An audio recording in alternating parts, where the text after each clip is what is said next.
My name is Mara Ellison, and at 17, I learned that a house could reject you without changing the locks. I came home from my closing shift at Bellamy's Bakery a little after 11 on a cold Thursday night. My hands smelled like cinnamon glaze and industrial dish soap. My feet hurt from standing behind the counter for 8 hours, and the right sleeve of my green uniform was still damp where I had spilled mop water on it. The porch light was off. That should have warned me. My mother left it burning whenever I worked late, not because she worried about me, but because she worried the neighbors might think she didn't. I pushed my key into the front lock and heard an unfamiliar echo when the door opened. At first, I thought we had been robbed. The sofa was gone. The television was gone. The wooden cabinet where my mother kept her porcelain angels was gone. Even the brass lamp my father complained about every time he paid the electric bill had disappeared. I stepped farther inside and called, "Mom." My voice traveled through the house and returned to me thinner. There were pale squares on the walls where family photographs had hung that morning. A faint rectangle marked the place where the rug had protected the hardwood floor from sunlight. 4 dents remained where the legs of my father's recliner had pressed into the carpet for years. The house looked less like someone had stolen our belongings and more like the rooms had been carefully erased. I ran upstairs. My bedroom was untouched. My bed was made. My school books were stacked beside my desk. My clothes still hung in the closet, and my thrift store winter coat remained on the hook behind the door. Even the half-empty glass of water I had left that morning was sitting on the windowsill. That was when I understood. No stranger had broken in. My family had packed the entire house while I was at work, carrying boxes past my bedroom and deliberately leaving everything that belonged to me. I went downstairs again, moving slowly because my knees had started shaking. A folded piece of notebook paper waited on the kitchen counter beneath a ceramic magnet shaped like a red barn. The message was written in thick blue ink. "You've always been good at taking care of yourself." That was all. No address. No explanation. No instructions about where I should sleep, how I should finish high school, or what I was supposed to say when people asked where my parents had gone. Just a compliment sharpened into a weapon. I called my mother. The first call rang until voicemail. The second rang twice. The third went directly to voicemail. I called my father, same result. Then I called my older brother, Owen. His phone had been disconnected. I stood in that empty kitchen with my phone pressed against my ear, listening to a recorded voice tell me the person I was trying to reach was unavailable. The refrigerator was still humming. A clock above the stove was ticking. Somewhere inside the walls, the furnace groaned and came alive. Everything in the house continued working, except the people who were supposed to belong to it. Someone knocked on the front door 20 minutes later. It was our landlord, Mr. Keating, holding a manila folder against his coat. He had known me since I was 12. He had once helped my father replace the bathroom pipes and had eaten 2 plates of potato salad at my brother's graduation party. That night, he could barely look at me. He said my parents had terminated the lease that morning. Rent had been paid through the end of May. They told him I would stay with my aunt until graduation and join them afterward. My aunt, I repeated. He nodded carefully. Your mother said it was all arranged. Nothing was arranged. My Aunt June lived 40 minutes away and had not spoken to my mother in almost a year. I called her from the doorway while Mr. Keating stood there. She answered on the second ring. When I told her the house was empty, she stopped breathing for a moment. Then she said, Mara, I didn't know they were leaving tonight. The word tonight lodged itself in me. Not that they were leaving. That they were leaving tonight. I asked what she meant. She began crying and said she would come get me, but she was in the middle of a night shift at a nursing home and could not leave 30 residents without coverage. She promised to arrive as soon as someone relieved her. I thanked her. Then I told Mr. Keating I was fine. That became my reflex during those years. Whenever an adult looked horrified by what had happened to me, I comforted them by pretending it had not. After he left, I called the police. I want that understood. I did not quietly accept what my parents had done. I called for help because I was still a minor, still enrolled in high school, and still foolish enough to believe that a rule must exist somewhere for a girl whose parents had removed themselves from her life overnight. A young officer Nam. Ed Ramirez came to the house. He walked through every room, read the note, and asked me 3 times whether I knew where my parents were. I did not. I was 17 years and 7 months old. The lease was paid. There were canned vegetables, dry cereal, and half a gallon of milk in the kitchen. The utilities were still connected. Officer Ramirez made 2 calls from the front porch. When he returned, his face had changed. He explained that the situation might not meet the immediate legal threshold for abandonment because I had shelter, access to food, and an adult relative willing to speak with social services. He said the county would open a report. Someone would contact me. Tonight, I asked. He looked down at his notepad. Probably tomorrow. It was 3 days before anyone called. That first night, I slept in my own bed while an entire empty house expanded around me. Every noise sounded deliberate. The heater clicked. Wind pushed a branch against the siding. Water shifted in the pipes. I kept imagining headlights turning into the driveway. I imagined my father entering with an embarrassed smile and saying the truck had broken down. I imagined my mother rushing upstairs to explain that she had meant to call. By 2 in the morning, I stopped imagining apologies and began replaying the previous 6 weeks. Boxes had appeared in the garage in February. My mother said they were donations for a church rummage sale. My father sold his old fishing boat and claimed he needed the money to repair our car, although the car was never repaired. Owen disappeared for several days and returned with a duffel bag I had never seen before. My mother started taking phone calls outside, even when snow covered the patio. Whenever I entered the kitchen, she lowered her voice. I had asked questions. That mattered to me later, because for years I blamed myself for not noticing. But I had noticed. I asked why the hall closet was half empty. My mother said she was organizing. I asked why my father had requested copies of our medical records. He said the plant's insurance company needed them. I asked why Owen's college trophies had disappeared from the shelf.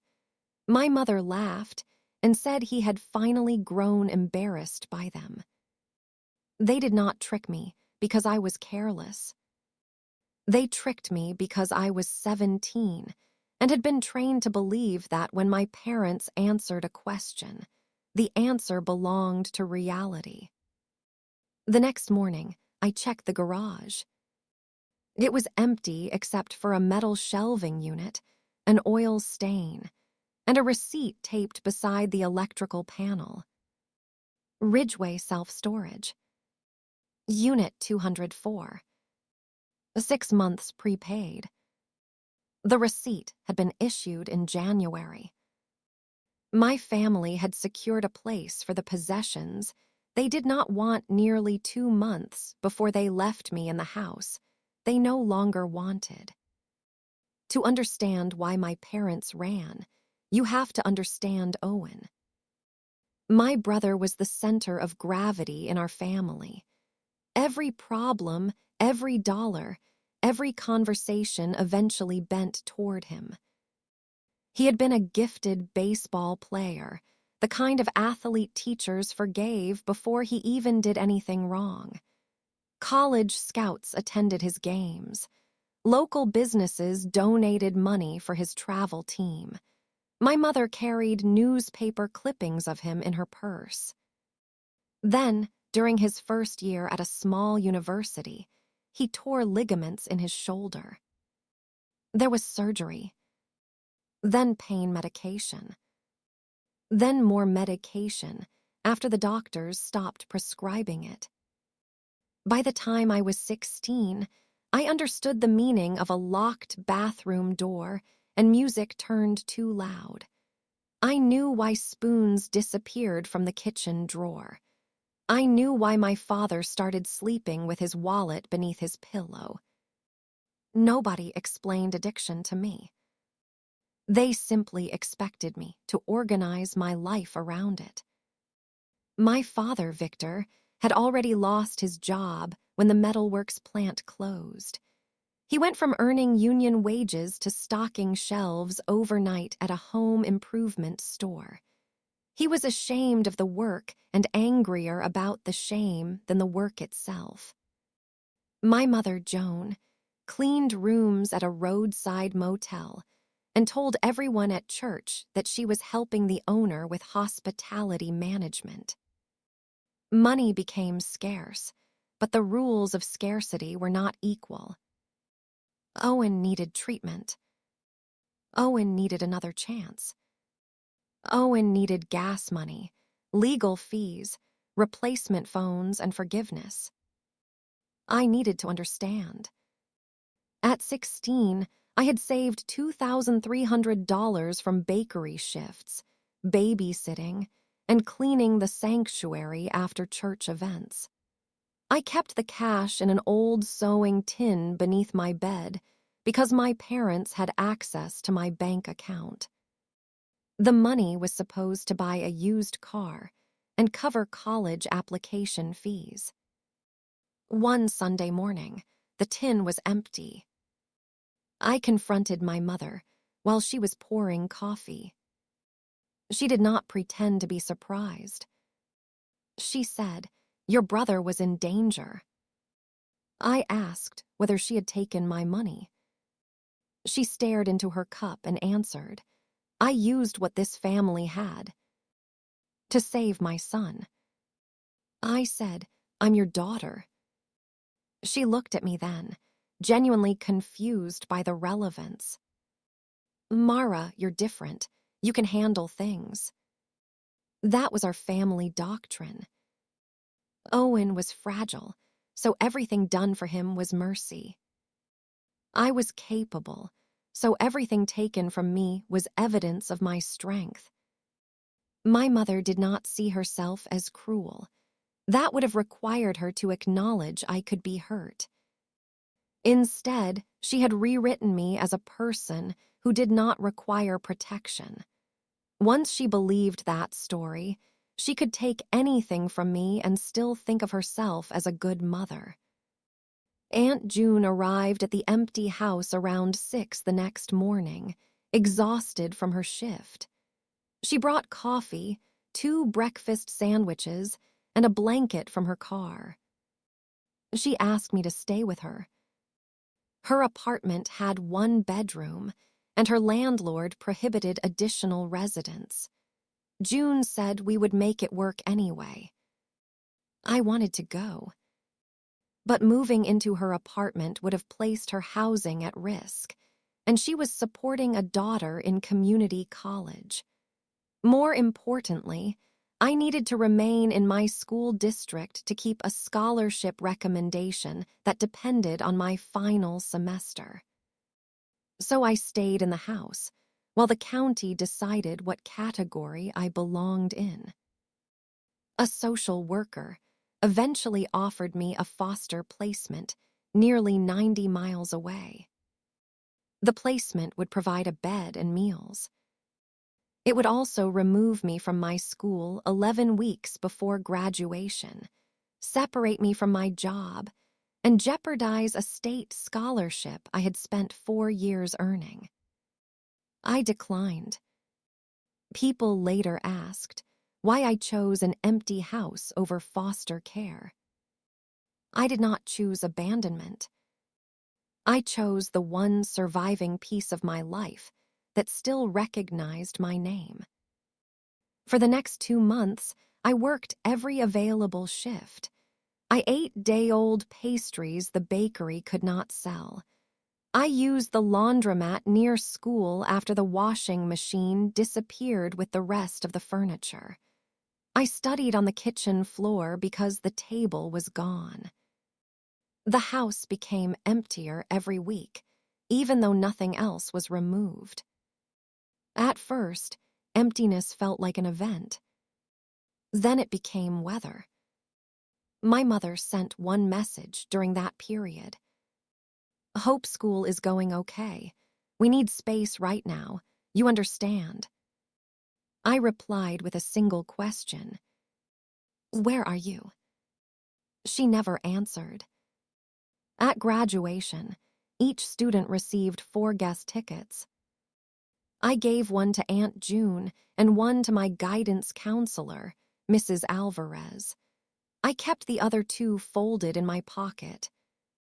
Some irrational part of me believed my parents might appear at the last moment, standing near the back wall as if they had only stepped away for an afternoon. When my name was called, I looked toward the entrance. My parents were not there. Owen was not there. Aunt June was crying into a tissue.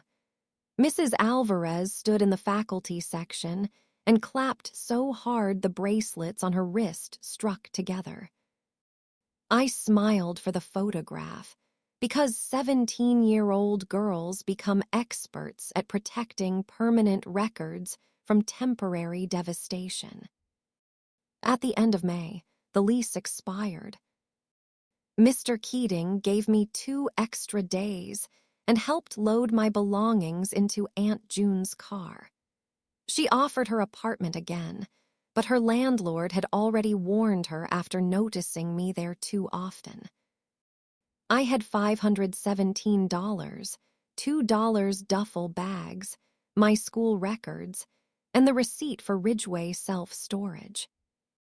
Unit 204 was 10 feet wide and 15 feet deep.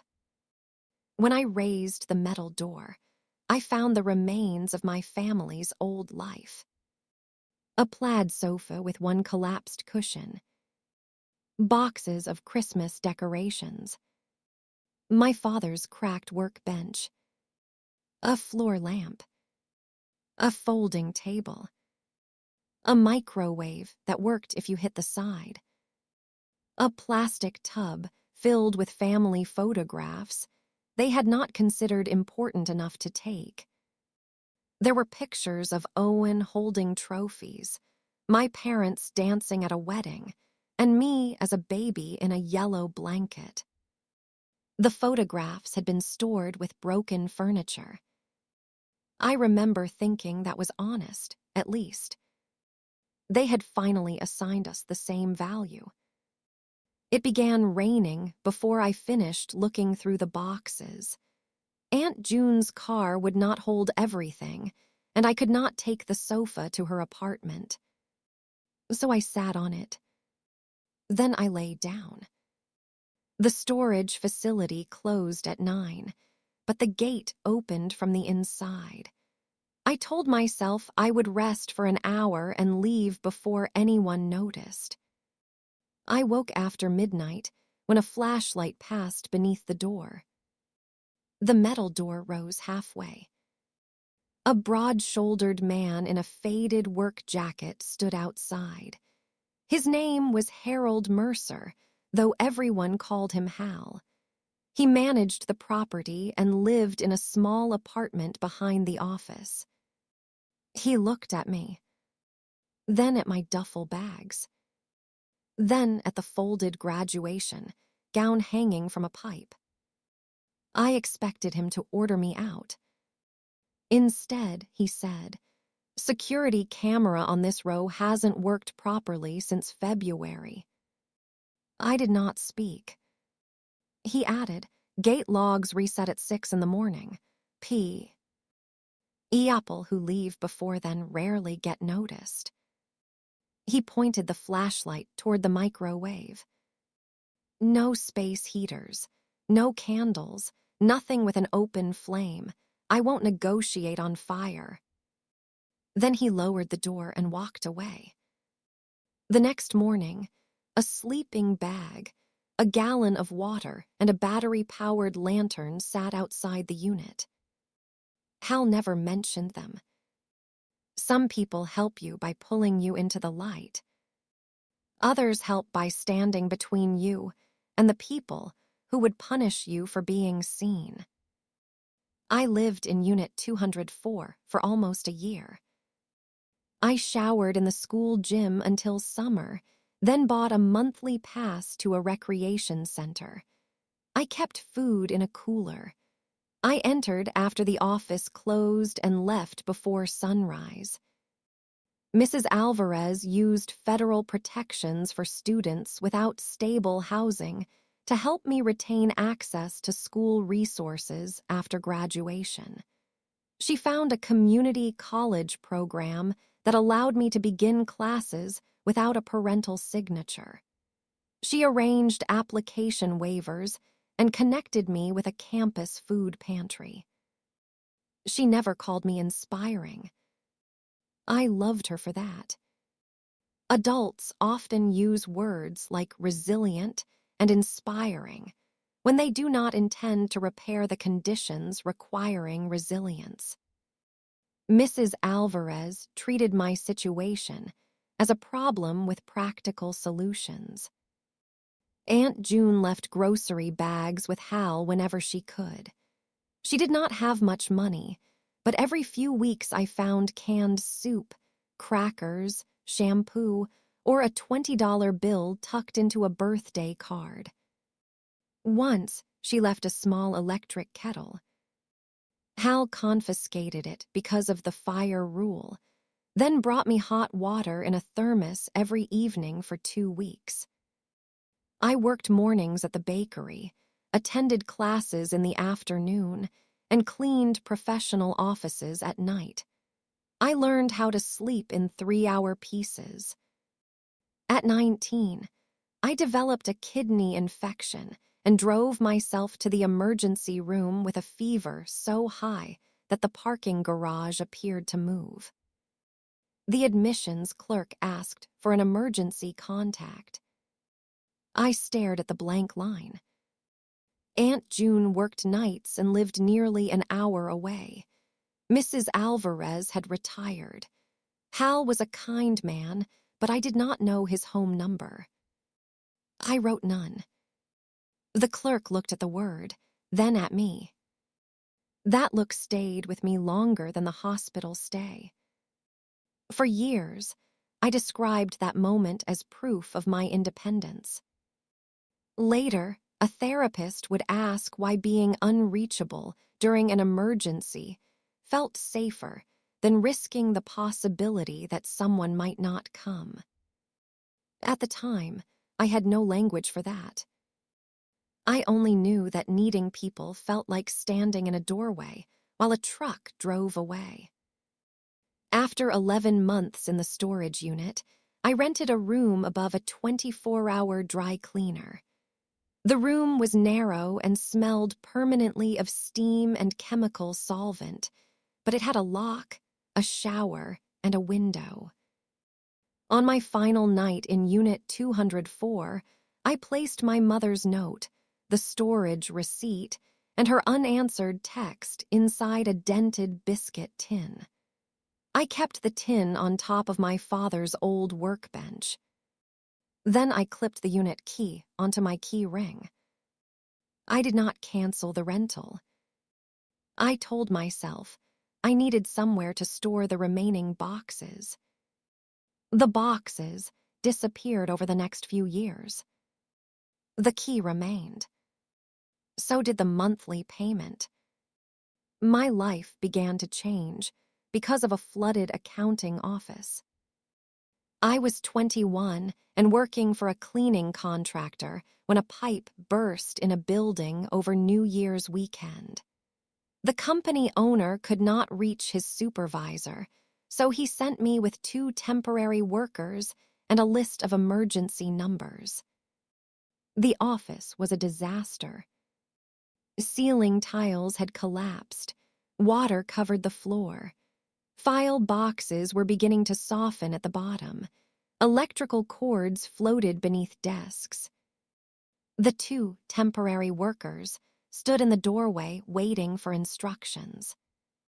I looked at the room and saw order beneath the damage. Shut off the water. Kill power to the affected rooms. Move files to dry ground. Photograph everything. Extract standing water. Separate salvageable material. Bring in fans. Document labor. Notify insurance. I did not know where the knowledge came from. Then I realized I had been training for emergencies my entire life. I knew how to enter a ruined place and decide what had to happen next. The owner of the accounting firm arrived before dawn. He watched me direct the cleanup and asked how long I had been supervising restoration work. I haven't, I said. He thought I was joking. 3 months later, I used my tax refund, savings, and a small community development loan to buy a 12-year-old cargo van. It had 173,000 miles, a cracked dashboard, and a sliding door that only opened from the inside. I named my company Clear Harbor Recovery. The name came from something Mrs. Alvarez had once told me. Surviving the storm and finding safe harbor are not the same achievement. I wanted to build the second thing. My first contracts were small. Apartment move-outs. Basement floods. Smoke cleanup after K. Itchin fires. Offices whose owners had stopped trusting their existing janitorial services. I cleaned carpets, removed drywall, answered phones, prepared invoices, and slept in the van between jobs. I charged honestly because I knew what desperation looked like and refused to make it more expensive. Clients began recommending me. They said I arrived when I promised. They said I explained what could be saved and what could not. They said I did not disappear after receiving a deposit. Reliability was not a marketing strategy for me. It was a moral objection. 2 years after I started Clear Harbor, Tessa Monroe walked into my rented office carrying a resume and a cup of coffee she had bought for herself. She looked around at my stacks of invoices, handwritten schedules, and 3 ringing phones. Then she said, You are either building a company or conducting an experiment to see how long one woman can avoid sleep. I hired her as an administrative assistant. Within 6 months, she had reorganized every system I had created. Within 2 years, she became operations director. Tessa was blunt, funny, and incapable of pretending chaos was romantic. She forced me to establish payroll procedures, safety training, health benefits, and mandatory time off. She also discovered that I spent every major holiday alone. Our first company Thanksgiving happened by accident. 7 employees had volunteered to work an emergency project because none of them had family plans. Tessa arrived at the office with 2 grocery store chickens, instant mashed potatoes, and a pie she admitted she had dropped in the parking lot. We ate in the break room on mismatched plates. One employee brought his 6-year-old daughter. Another brought a neighbor whose husband had recently died. Hal came after Tessa learned about the storage unit and insisted on inviting him.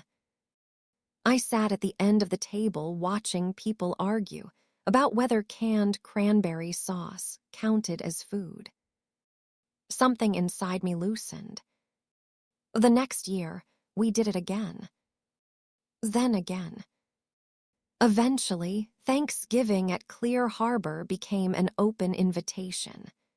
Employees, former employees, clients stranded by weather, friends between relationships, interns who could not afford to travel, anyone with nowhere comfortable to go could come. Nobody had to explain why. At 28, I bought a small brick house on the edge of Columbus. The kitchen had wide windows facing east. The floors creaked. The previous owner had painted the bedroom a color that looked like wet cement. I loved every inch of it. On the night I received the keys, I sat alone on the kitchen floor surrounded by empty rooms. For the first time, emptiness did not feel like evidence that someone had left. It felt like space waiting for me to decide what belonged there. I cried until my face hurt.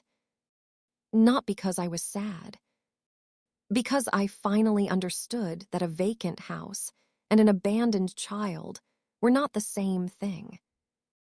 One was a room. The other was a decision.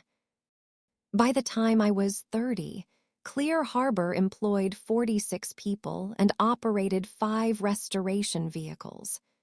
We handled commercial water damage, fire recovery, hazardous cleanup, and emergency sanitation.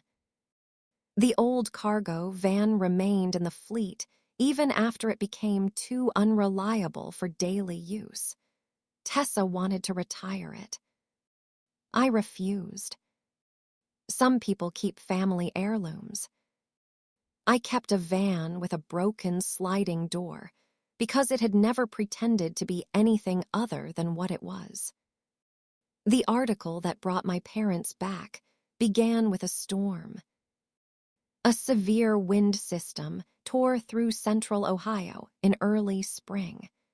Part of the roof collapsed over a rehabilitation center, flooding 2 residential wings and forcing staff to move dozens of patients. Clear Harbor received the call at 2:13 in the morning. By 3, our crews were extracting water. By dawn, we had established temporary barriers, arranged generators, and coordinated with the center's medical staff.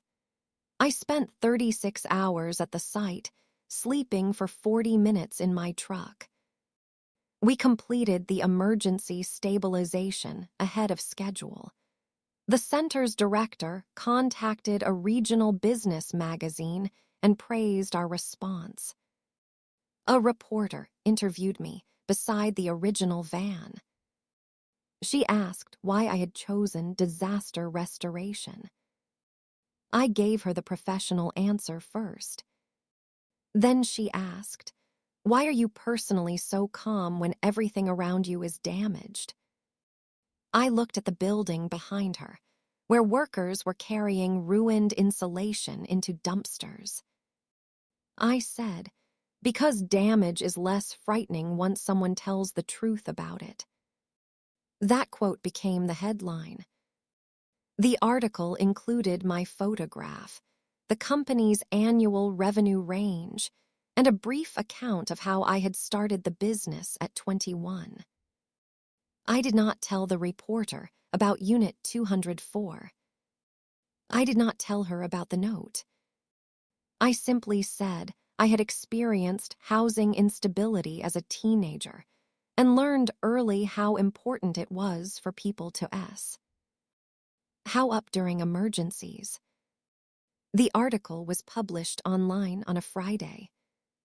By Sunday evening, it had been shared in the Hartwell community group where I grew up. At 8:14 that night, a comment appeared beneath it. "That's our amazing daughter.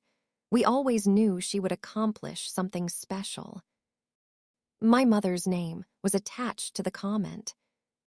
Joan Ellison. Beside it was a photograph of her and my father smiling in front of a church Christmas tree. I read the comment repeatedly. She had not spoken to me in 13 years. She did not know where I had gone to college, when I bought my house, or whether I had survived the first winter after she left. But she had found a public place where strangers were praising me and inserted herself into the origin story. Tessa called because she had seen the comment. "Do you want me to delete it?" she asked. "It isn't our website." "Do you want me to reply?" "No." "Do you want me to come over?" That question disturbed me more than my mother's comment. I almost said no automatically. Instead, I looked around my kitchen and answered, "Yes." Tessa arrived with soup and did not ask me to explain anything. She sat across from me while I refreshed the article page and watched my mother receive likes for a motherhood she had not performed. The first phone call came 2 days later. I recognized the Kentucky area code, but not the number. When I answered, my mother said, "There's my beautiful girl." Her voice was warm, bright, and completely unburdened by time. She talked without pause. She had always known I would become successful. She told everyone at church that I was independent. My father had followed my company online. Owen had been sober for years. The article had made them cry. She asked no questions. Not where I had lived. Not how I had paid for school. Not whether I had been frightened. She spoke as if we had misplaced each other at a supermarket, instead of abandoning me in an empty rental house. Then she said, "You proved us right, sweetheart. We knew you were the one who could manage." My hand tightened around the phone. The message on the kitchen counter had not softened in 13 years. It had matured into family mythology. My mother had transformed what she did to me into a parenting method that had succeeded. I said, "Why did you leave without telling me?" Silence. Not a shocked silence. An irritated one. She sighed. "Must we begin there?" "I'm asking one question. We were in a crisis. Your brother needed immediate treatment. Your father had lost his job. The opportunity in Kentucky came suddenly. The storage unit was rented in January." Another silence. Then she said, Mara, digging through dates won't heal anybody. Why didn't you take me? We knew you had school. We knew you had work. We knew June was nearby. June didn't know. My mother changed direction. Your father's health is not good. The speed of the transition told me everything. She had not called because the article awakened remorse.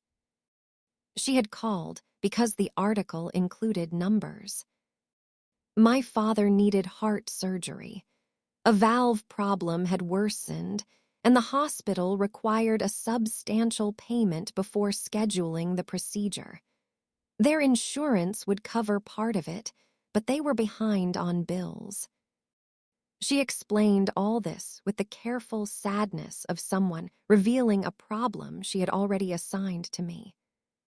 Then she mentioned that their landlord planned to sell the house they rented. There was another property nearby. Small, affordable, perfect for retirement. They only needed a financially stable family member to co-sign. We're not asking you to give us anything, she said. Your name would simply help. I looked at the old brass key to Unit 204 hanging beside my house key. My name already helped you once, I said. She ignored that. Family should be able to depend on family. I ended the call. An hour later, I drove to Ridgeway Self-Storage. I had continued paying for Unit 204 for 13 years. Most of the old furniture had been donated. The boxes were gone. My father's workbench remained because I could never decide whether keeping it was grief or evidence. The biscuit tin sat on top. I unlocked the door, pulled the chain, and listened to the metal rattle upward. The unit smelled like concrete and dust. I sat in the folding chair Hal had left years earlier. He had retired and moved to Arizona, but we exchanged Christmas cards. For 13 years, I had paid monthly rent on an almost empty room. The realization embarrassed me. I owned a home. I operated warehouses larger than the entire storage facility.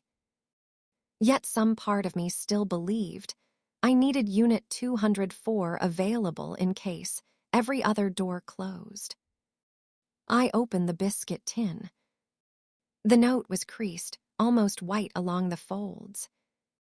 You've always been good at taking care of yourself. I photographed it. Then I texted my mother. I am asking once more, why? Did you leave me? Her answer arrived 10 minutes later. Because we knew you would be okay. Please stop punishing everyone for surviving a difficult time. A person with an honest answer does not avoid the question. They answer it. I called the storage office and gave notice that I would empty Unit 204 by the end of the month. Then Tessa called. Her voice was tight. Mara, your parents are in reception. They had driven from Kentucky without asking whether I would see them. When I returned to the office, my mother was standing beside the reception desk showing an employee photographs on her phone. This is Mara at 7, she said, always so serious, even then. My father sat near the entrance with a cane between his knees. He looked smaller than I remembered. The years had hollowed his cheeks and bent his shoulders. His hair was almost entirely white. When he saw me, his eyes filled, but he did not stand. My mother crossed the lobby with her arms open. I stepped back. For one brief moment, her expression hardened. Then she remembered the employees watching and converted the movement into a laugh. Oh, she was never a hugger. That was not true. As a child, I had climbed into her bed after nightmares. I had held her hand in grocery stores. I had pressed my face into her coat when she returned from work. She had simply found a version of my childhood that excused my refusal in the present. I took them into a conference room with glass walls. My mother admired the building as though she had invested in it. "Our daughter built all this," she said to my father. He looked at me. "I'm sorry we came without calling," he said. My mother touched his arm. "We did call." "She didn't invite us," he replied. It was the first disagreement I had ever heard him voice in front of her. She opened a large handbag and removed a medical folder. The diagnosis was real. My father needed valve replacement surgery. The estimate was substantial, but not impossible for me to cover. There were also unpaid cardiology bills, travel expenses, and medication costs. I read every document. Then my mother produced a real estate brochure. The house had 3 bedrooms, a fenced yard, and a porch. She had marked the monthly mortgage payment in yellow. "With your company behind the application, approval would be immediate," she said. My company would not be behind it. "Your income, then?" "No." She blinked. I had not raised my voice. I had not given a speech. I had simply said a word she was unaccustomed to hearing from me. She leaned forward. "Your father could die. Then let's discuss his surgery. The house is part of stability. Stress affects his heart." My father stared at his hands. I asked him directly, "Do you want this house?" His mouth opened. My mother answered, "He wants security." I turned back to him. "Dad." He whispered, "Your mother has her heart set on it." That was not an answer. My mother pushed the papers toward me. "Take them home. Read everything. We're not strangers, Mara." I looked through the glass walls at Tessa, standing near the reception desk. "No," I said. "Strangers usually don't know exactly what they can take from you." My mother's face changed again. Only for a second. Then she smiled. "We did not come here to fight. You came here with a loan application. We came because families help each other." I asked, where was my family when I slept in a storage unit? My father looked up sharply. My mother frowned. "You slept where?" She truly did not know. That was the moment something finally broke cleanly inside me. For 13 years, I had imagined that she occasionally wondered what happened after the house emptied. I thought she must have pictured me on Aunt June's sofa or staying with friends.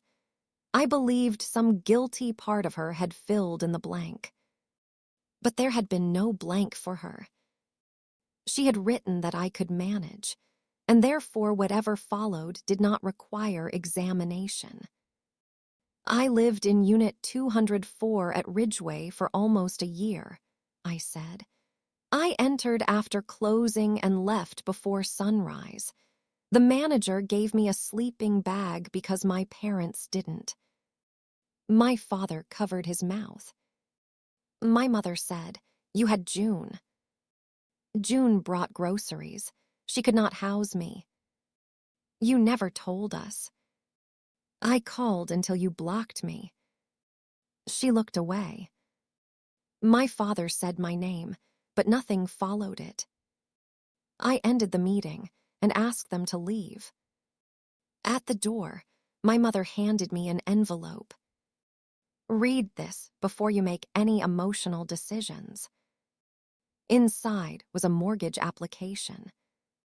Most of my information had already been entered. My legal name, my business address, an estimated annual income copied from the article. The relationship field read daughter. A blue tab marked the place where I was expected to sign. That evening, I called Aunt June. She listened without interrupting. When I described the application, she muttered something unrepeatable. Then I asked whether she had known my parents were planning to leave. June inhaled slowly. I knew they were considering Kentucky. When? A week before. The room tilted. You told me you didn't know they were leaving that night. I didn't know the exact night. That is not the same as not knowing. I begged your mother to take you. What did she say?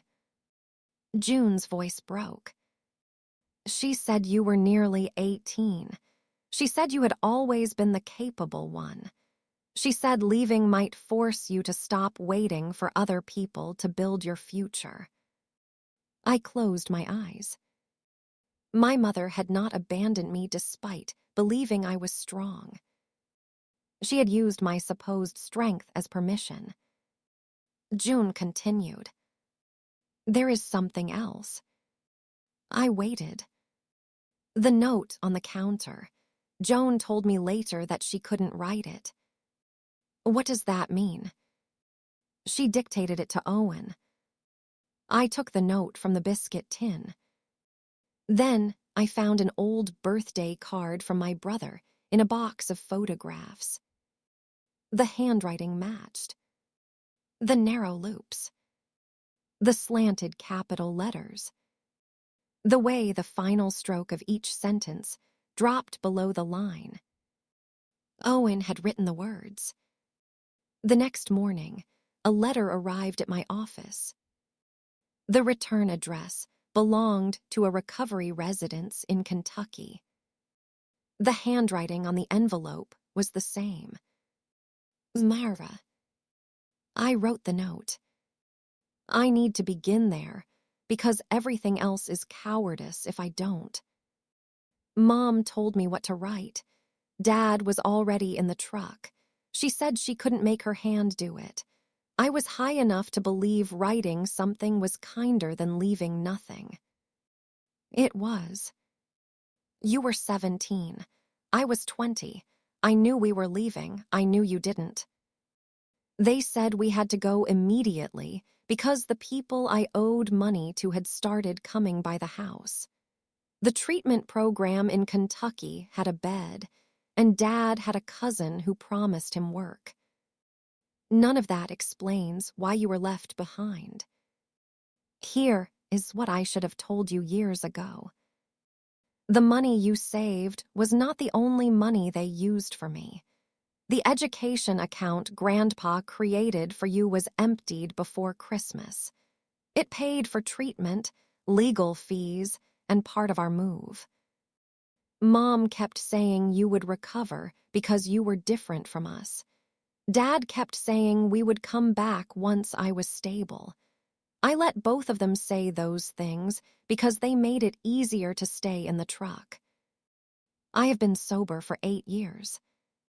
The hardest part of sobriety was not stopping the drugs. It was learning that regret is not the same as accountability. They did not leave you because you were strong. They called you strong because it made leaving you easier. I am not asking you to forgive me. I am not asking to meet. I am writing because you deserved the truth before Mom turns the past into another story where she saved everyone. Owen.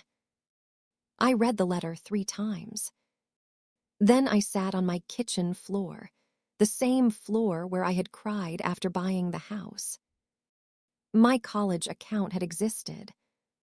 I had spent years believing my parents had never saved anything for me.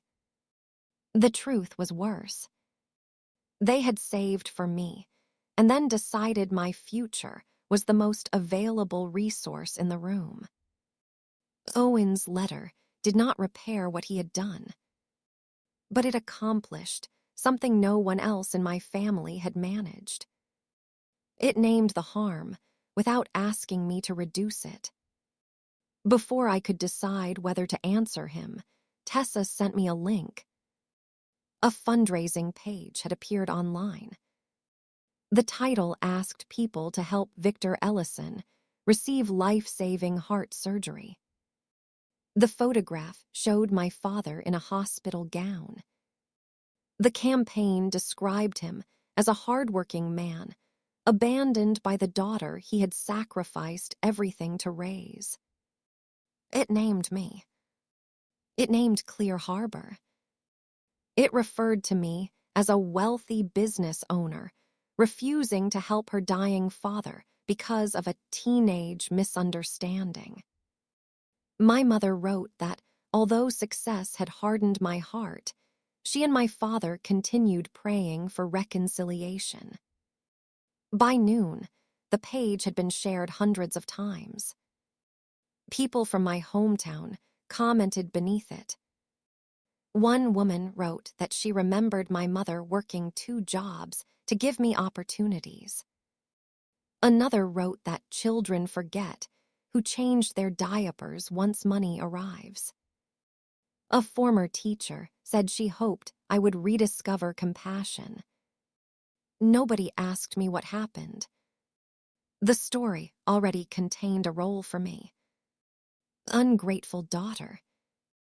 Successful but cold. A woman so independent that she had become unnatural. The office phone began ringing. A reporter emailed. 2 clients contacted Tessa to ask whether the company was facing a public relations issue. My parents had not merely requested help. They had created consequences for refusing before I had made a decision. I wanted to respond immediately.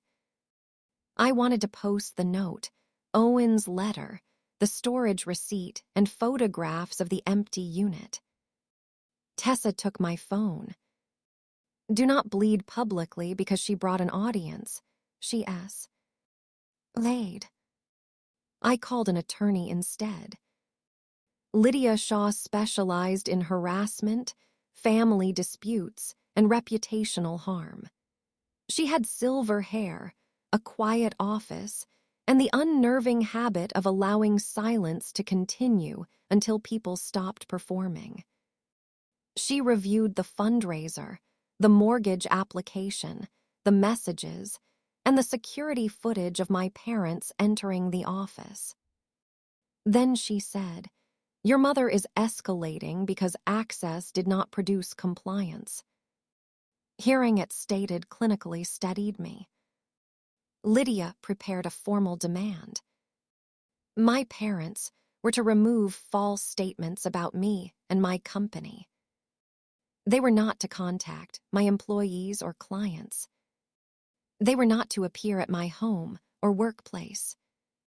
Any future communication had to pass through counsel.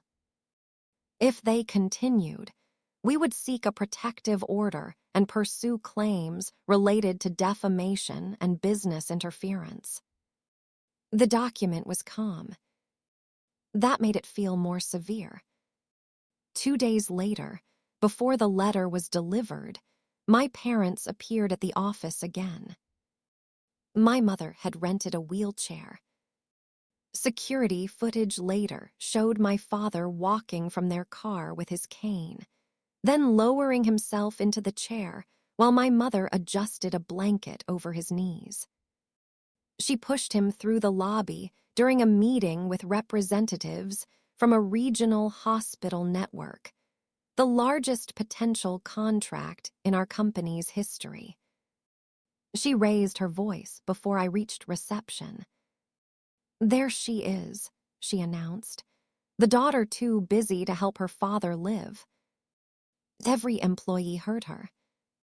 The visitors heard her. My father looked at the floor. His fingers gripped the armrests so tightly that the skin across his knuckles went white. I did not argue. I asked security to escort my mother outside and wheeled my father toward the parking lot myself. Once we were away from the windows, he caught my wrist. "I didn't want this," he whispered. "You got into the chair." His eyes closed. "I know." It was the most honest thing he had said to me. Not enough, but honest.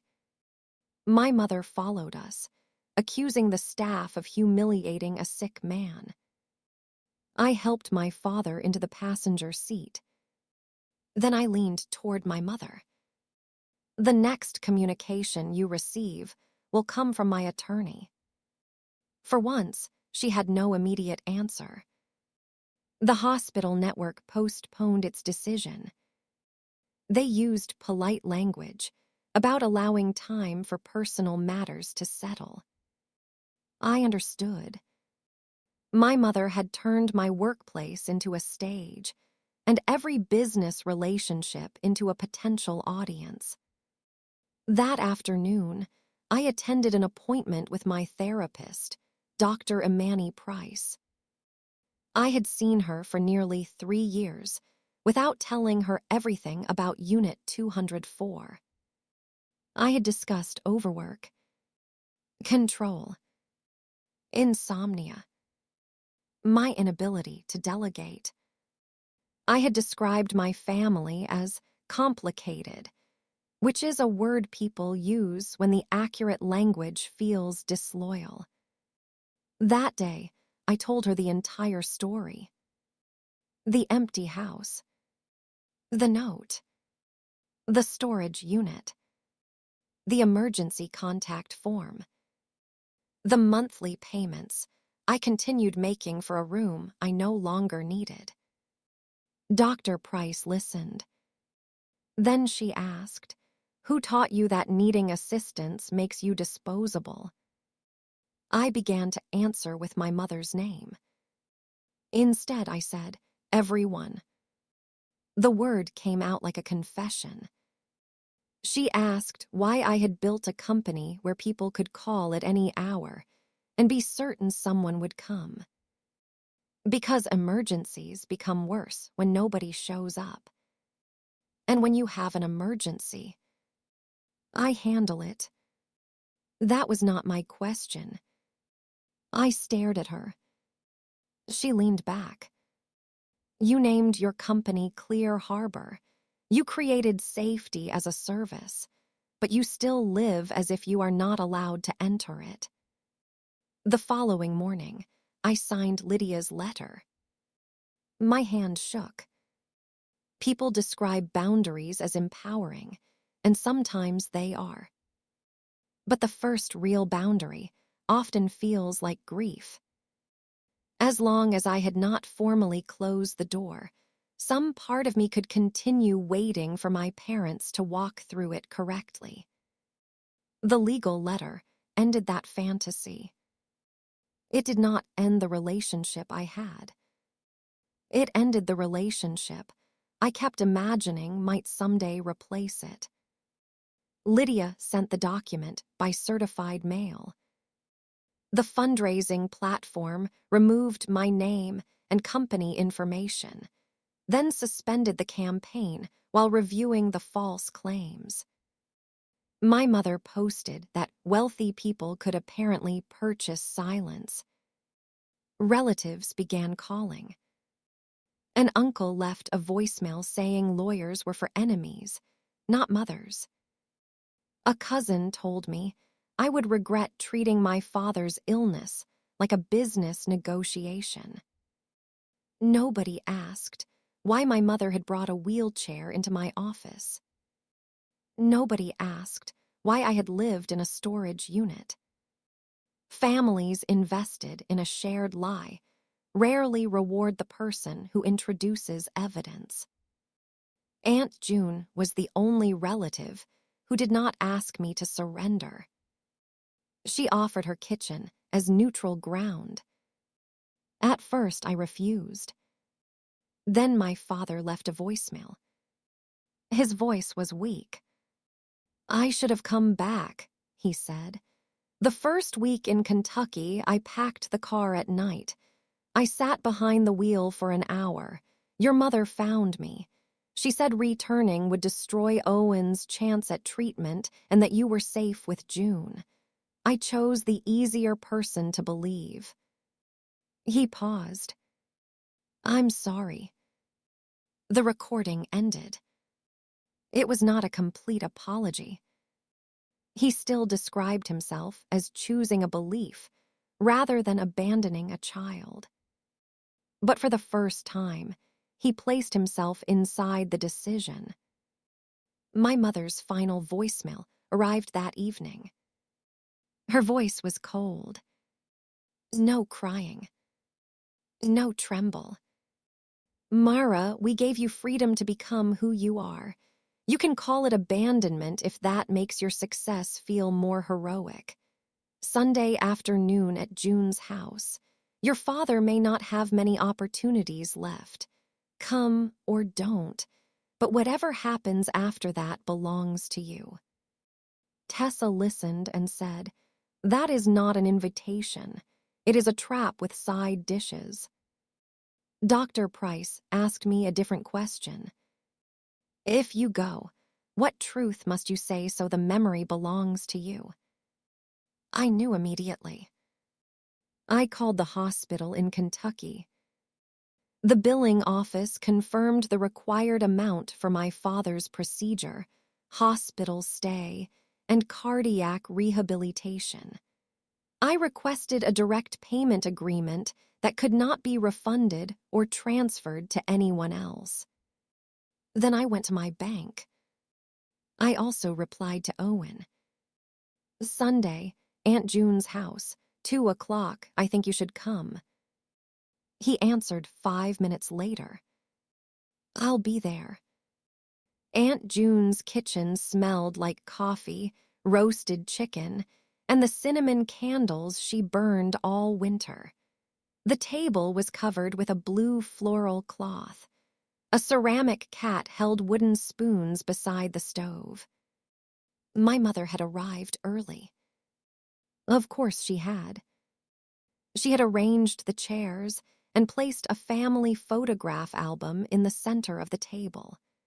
She had also invited Reverend Collins from our former church, telling him the family needed spiritual mediation. He greeted me with the anxious expression of a man who had arrived expecting prayer and found legal documents. My father sat near the window.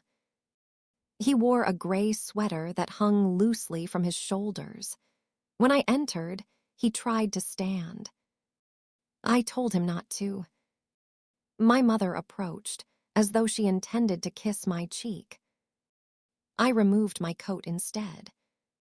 The back door opened, and Owen entered. He was 33.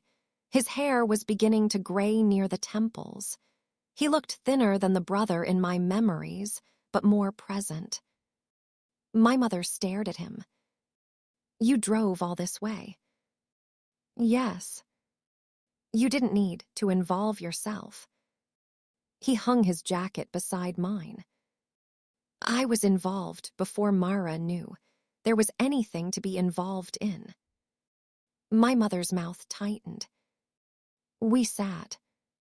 She opened the photograph album and began turning pages.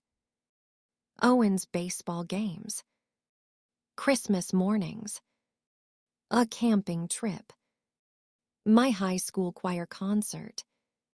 She narrated each picture as though a happy caption could overrule every event outside the frame. After the year they moved, the photographs continued without me. My mother turned those pages faster. Finally, she closed the album. We have all made mistakes, she began. Owen laughed once. Not because anything was funny. My mother ignored him. She said the family could move forward if everyone stopped attacking one another. I would withdraw the legal demand. The fundraising matter would be forgotten. I would assist with the surgery and co-sign the house. My parents would respect my need for space, as long as that space did not become rejection. In exchange, she said, we can be a real family again. I asked, when did we stop being one? She looked offended. You know what I mean. I know exactly what you mean. You are offering me membership in exchange for money, silence, and access to my name. Reverend Collins shifted in his chair. He began saying something about honoring parents. Zoe interrupted. There are instructions for parents in that book, too. My mother snapped, do not start. I turned to my father. Dad, why didn't you come back? My mother answered. He just explained that he wanted to. I asked him. My father's hands trembled on the table. He looked at me. Because I was afraid, he said. My mother inhaled sharply. He continued. I was afraid Owen would die. I was afraid your mother would leave me. I was afraid there would be no work if I came back, and I knew you were the one most likely to survive. The one most likely to survive, I repeated. Yes. Did that make it acceptable? No.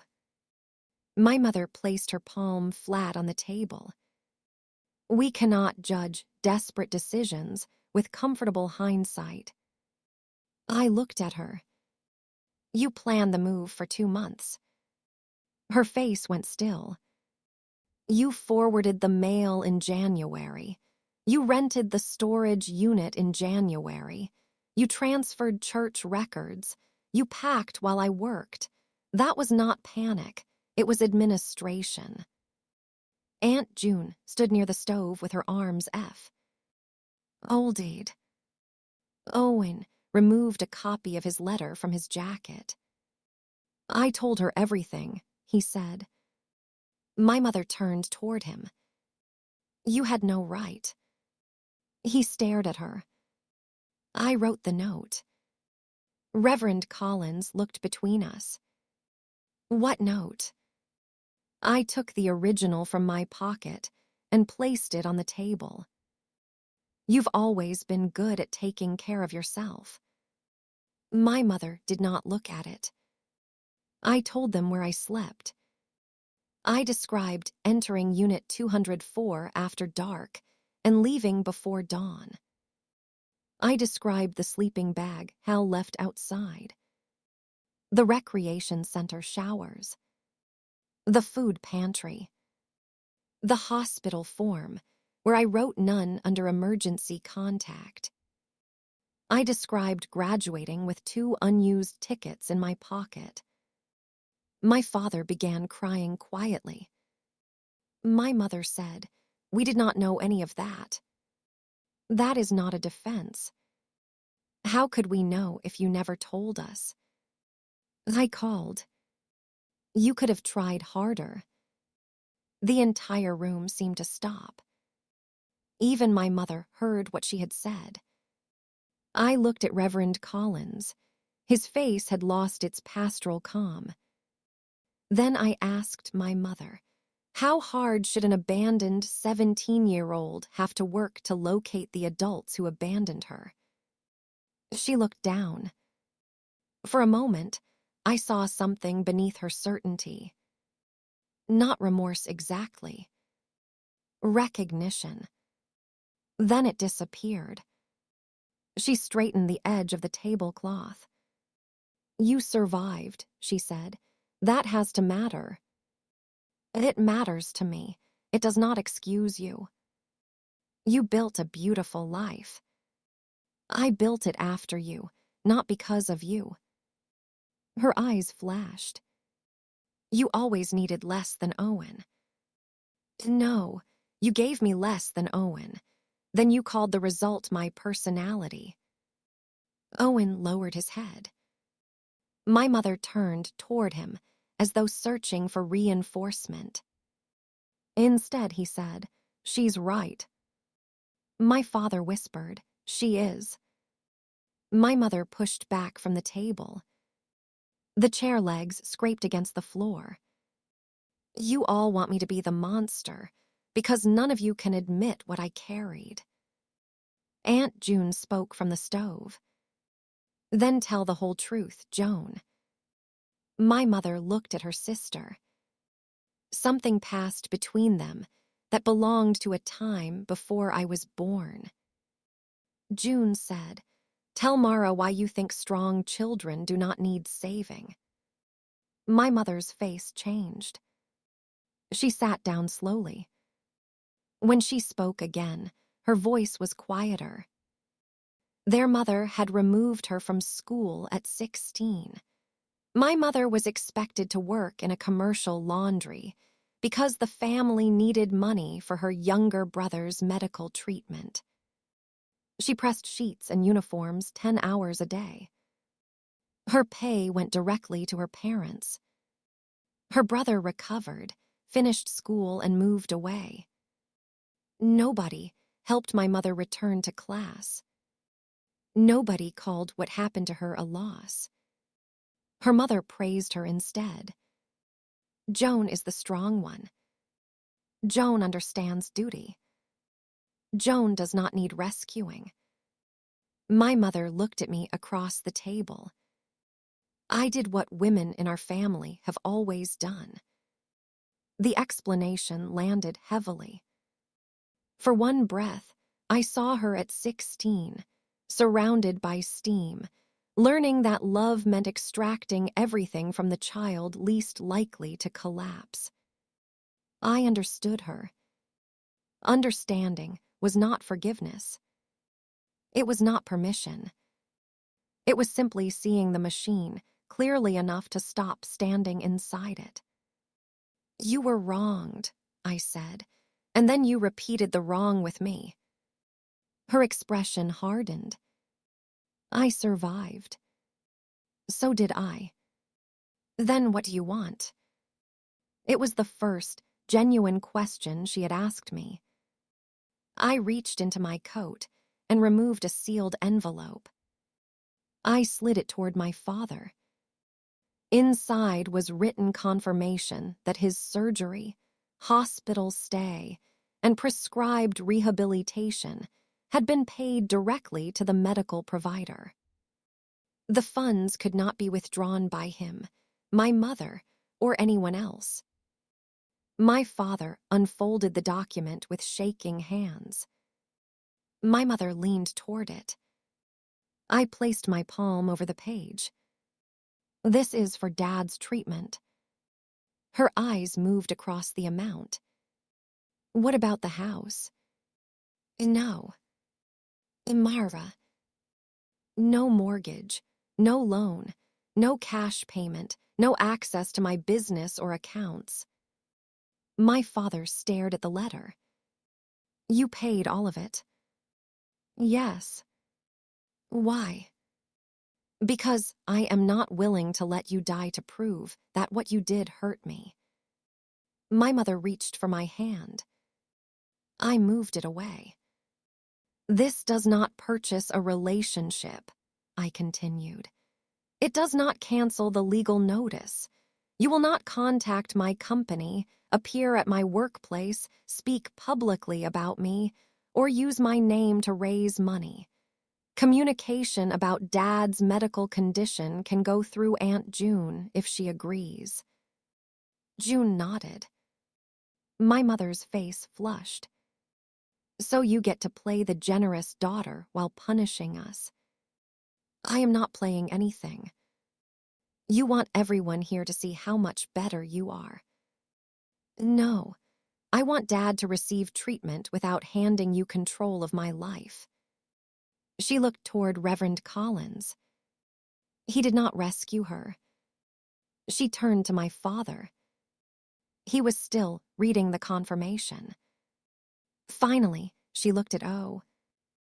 "Then," he said, "the boundary stays." Her voice rose. "After everything we sacrificed for you." Owen flinched, but did not retreat. "You sacrificed Mara for me." My mother struck the table with her palm. "She did not need us the way you did." There it was. The central belief. The sentence beneath every stolen dollar, unanswered call, and empty room. I said, "You never checked whether I needed you. You decided I didn't because that decision was useful. You were always self-sufficient. Even as a little girl, you would pick yourself up. Children pick themselves up when nobody comes." She began crying then, but not softly. She accused me of humiliating her, of forgetting the good years, of allowing money to corrupt me, of destroying the family over a decision made during a crisis. I listened until she ran out of new accusations and began repeating old ones. Then I stood. The attorney's letter remains in force. She stared at me through tears. "If you leave this house, do not call yourself my daughter." The sentence should have hurt. Instead, it arrived without weight. She had removed me from the role 13 years earlier. All she could take now was the illusion that she had not. I put on my coat. "I spent most of my life proving I could survive without being cared for," I said. "I'm not doing that anymore." My mother folded her arms. "What does that even mean?" "It means I am going home to people who come when I ask." I kissed Aunt June's cheek. I placed one hand on my father's shoulder. He covered it with his. "I'm sorry," he whispered. I nodded. Not forgiveness. Not yet. But acknowledgement. At the doorway, Owen followed me. We stood on the porch, while cold wind moved through the bare trees. He looked toward the driveway. "Is the storage unit still open?" "Until the end of the month." "Will you let me help clear it?" I studied him. He had written the note. He had taken my money. He had remained silent for 13 years. He had also told the truth, without demanding that truth earn him immediate absolution. "Saturday morning," I said, "bring work gloves." My father's surgery took place 3 weeks later. The procedure went well. Aunt June sent updates from the hospital. My mother did not contact me directly. 2 months afterward, a card arrived at my office. The handwriting belonged to my father. "Mara. The surgeon says the new valve is working well. I told one of the nurses my daughter made the surgery possible. She said I must have raised someone extraordinary." I told her the truth. "You raised yourself, with help from people better than I was." "I am sorry." "Dad." I kept the card in my desk. Some weeks I read it. Some weeks I do not. An apology can be sincere and still arrive too late to rebuild what was destroyed. That does not make it worthless. It makes it limited. The hospital network eventually resumed negotiations with Clear Harbor. Their compliance team reviewed the situation, and we won the contract. Tessa celebrated by replacing my office chair. because she said successful executives were not supposed to sit on furniture held together with tape. My mother complied with the legal restrictions. Aunt June said she told people in Kentucky that I had used attorneys to separate a sick father from his family. I stopped correcting versions of myself created for audiences I would never meet. You cannot build a life and spend every evening defending it from someone else's fiction. Owen arrived at Ridgeway on the final Saturday of the month. He brought gloves, coffee, and no speech. Unit 204 was nearly empty. We carried out the folding chair. We dismantled my father's workbench and donated the usable wood to a vocational school. At the back of the unit, Owen found the biscuit tin. He sat on the concrete floor and opened it. The original note rested on top. He held it for a long time. "I thought I was leaving you something kind," he said. "I know. I was wrong." "Yes." He looked at me. "I don't know what to do with that."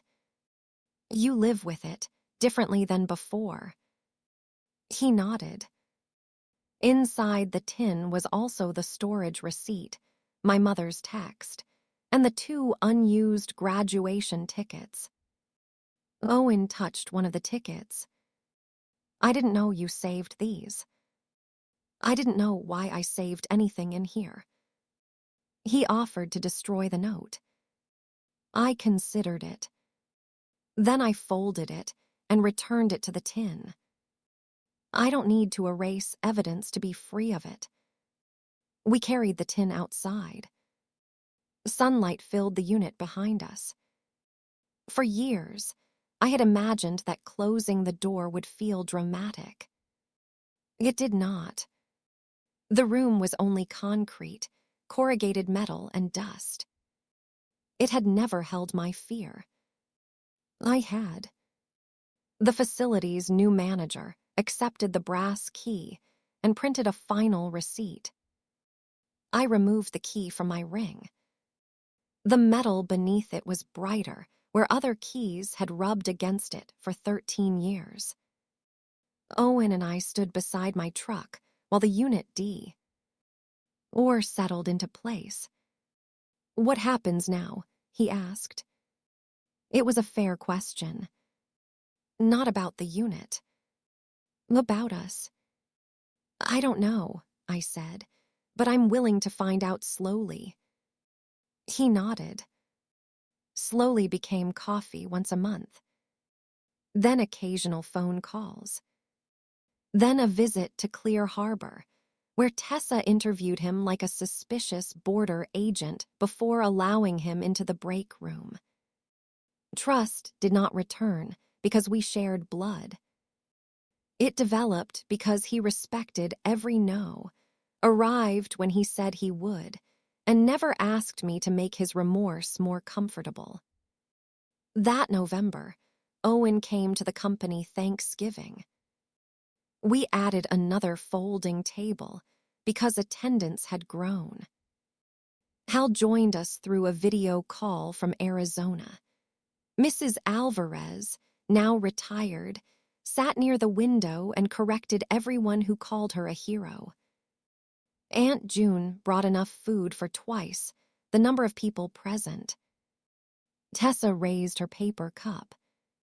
"To family," she said, "especially the kind that knows showing up is a verb." Everyone laughed. I looked around the room. At employees who had become friends. At children drawing beneath the table. At Aunt June arguing with Owen over pie. At people who had witnessed pieces of my story without trying to own it. For years, I believed strength meant needing nothing. I believed survival was most honorable when performed alone. I built an entire identity around being the person who could walk into a ruined room and restore it without asking anyone to steady the ladder. But that was not strength. That was adaptation. Real strength was calling Tessa when my mother's comment appeared and saying yes when she asked to come over. It was telling Dr. Price the truth. It was signing a legal boundary while my hand shook. It was paying for my father's surgery without purchasing his approval.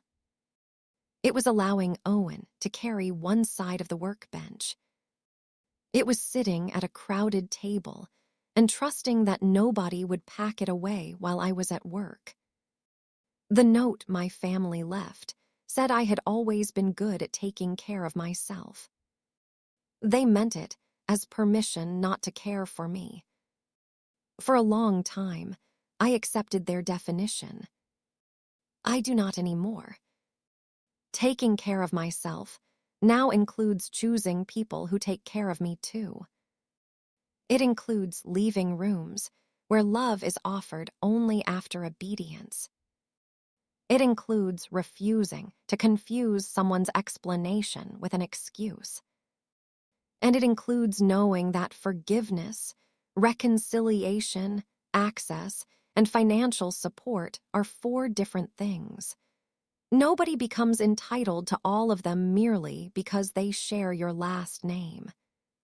Sometimes the person called strong is simply the person whose pain was least convenient. Sometimes the dependable daughter is the child everyone depended on but nobody protected. Sometimes families praise your independence because admitting they forced it upon you would require them to confront what it cost. So if you are the one who has always handled everything, listen carefully. Your competence is not consent. Your survival does not prove the harm was necessary. Your success does not turn abandonment into a favor. And being capable of carrying everyone does not mean you are obligated to keep doing it. You are allowed to put the weight down. You are allowed to build a table where love moves in more than one direction. You are allowed to decide that the people who stay, tell the truth, honor your boundaries, and come when you call are your family too. My story began with an empty house, a blue ink note, and a 17-year-old girl listening for a truck that never returned. It did not end when my parents came back. It ended when I stopped waiting for them to become the people I had needed. The life I built after their silence was never proof that they were right to leave me. It was proof that they were wrong about what strength meant. Share this story with someone who has spent too long being called strong when what they really needed was support. Tell me in the comments what family means to you now. Subscribe to After Silence Stories, and I'll see you in the next episode.